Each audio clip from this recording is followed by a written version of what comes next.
Liam, there is some positive history here for Pochettino in Glenn Hoddle, who is an absolute Tottenham legend, was when he was appointed Chelsea manager, still is now, but actually managed to be quite popular at Stamford Bridge as well. So that is an encouraging sign for him that it's not insurmountable, this rivalry. Yeah, definitely. And I think, what Simon touched on at the end there is the key thing. If you win, fans will forgive anything in time. And I think, we even saw it to a very small extent with Rafa Benitez. Chelsea fans never took to him. They were never going to like him or accept him. But when he won the Europa League in Amsterdam, he was still applauded respectfully, for the achievement. I think if you do a good job, I think it can.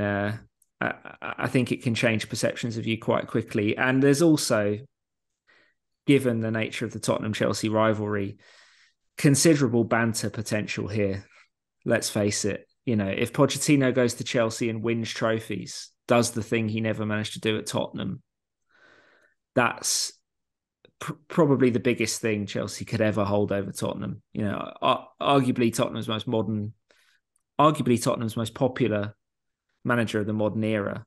For him to go and become a trophy winning manager at Chelsea, I think would be something that a lot of supporters at Stamford Bridge would take a great deal of joy in. How would that be received at Tottenham, Jack? Well, this is genuinely a very painful episode for Tottenham fans. Tottenham as a club has not got over Pochettino leaving in 2019. People talk about Pochettino all the time. Every argument, every discussion about Tottenham comes back to Pochettino, about, happy reminiscing about how good they were under him, anger at the circumstances that led to his departure, arguments about to what extent is he to blame or the board to blame or the players to blame for that. So it's a big open sore, and Spurs fans for a long time have wanted closure on this, and they always thought that the closure that they would get would be Pochettino coming back. And obviously Tottenham tried to bring back Pochettino in 2021. It wasn't possible.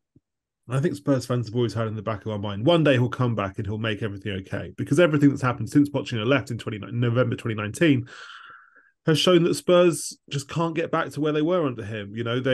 Pochettino was the glue that held the whole club together. He brought every element of that club together, from the fans, the players, the academy, the board.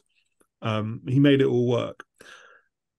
So they always hoped that he'd come back, but now he's not only has he not come back, but he's going to go and manage one of their most hated rivals. I think the only other thing he could have done that would have been more painful to him would have been go manage Arsenal. And Arsenal, yeah. I think Arsenal did try to get him, or they did at least kind of explore the possibility, let's say, of getting him soon after he left Tottenham in 2019. And it was clear this wasn't a possibility at that point. But for him to go to Chelsea is very, very painful. And yeah, lots of fans blame Daniel Levy, because Daniel Levy's had a year to pick up the phone to Pochettino. He hasn't picked up the phone to Pochettino. There's been no approach. And so lots of fans do blame Daniel Levy for not appointing him. But lots of fans are also very angry at Pochettino. I've heard lots of fans say, well, he knew about the rivalry. He knows how much the antipathy between Tottenham and Chelsea. He knows how painful this will be to us. And he's still gone and done it anyway. So it's already painful, no matter what happens next. Whether he goes on to build a great Chelsea team or not. I mean, I think it's as likely that he is tremendously successful as that he will get sacked pretty quickly, just because we don't know what's going to happen. But yeah, it is immensely painful. There's no getting past that. Obviously, in the search to replace Pochettino and the different options that Tottenham have tried, two of the big ones have been Jose Mourinho and Antonio Conte, who are former Chelsea managers and were former Chelsea managers when they were appointed at Tottenham as well. I mean, what sort of the hurdle was it for those two, Jack, to jump the fact that they had been attached to Stamford Bridge previously when they arrived at Spurs? Yeah, it was a big hurdle, because it just made them it kind of made it difficult for them to be truly loved and embraced by the Tottenham fan base. And of course, Conte actually was pretty popular until things started to go wrong. His name was often sung, particularly the back end of last season, where they finished really strongly and came fourth. But there was always a sense that he wasn't kind of truly Tottenham. He didn't love the club. He didn't love being Tottenham manager. And I think we saw that quite a lot with both Jose and with Conte. And, there was a lot of speculation that they were going to go for Thomas Tuchel soon after sacking Conte. He's obviously went to Bayern Munich instead. But again, you heard a lot of, in many ways, Tuchel would have made perfect sense as Tottenham manager. And I'm sure, he's certainly a very highly regarded person at the club. But you would hear from a lot of fans they just didn't want another Chelsea cast-off.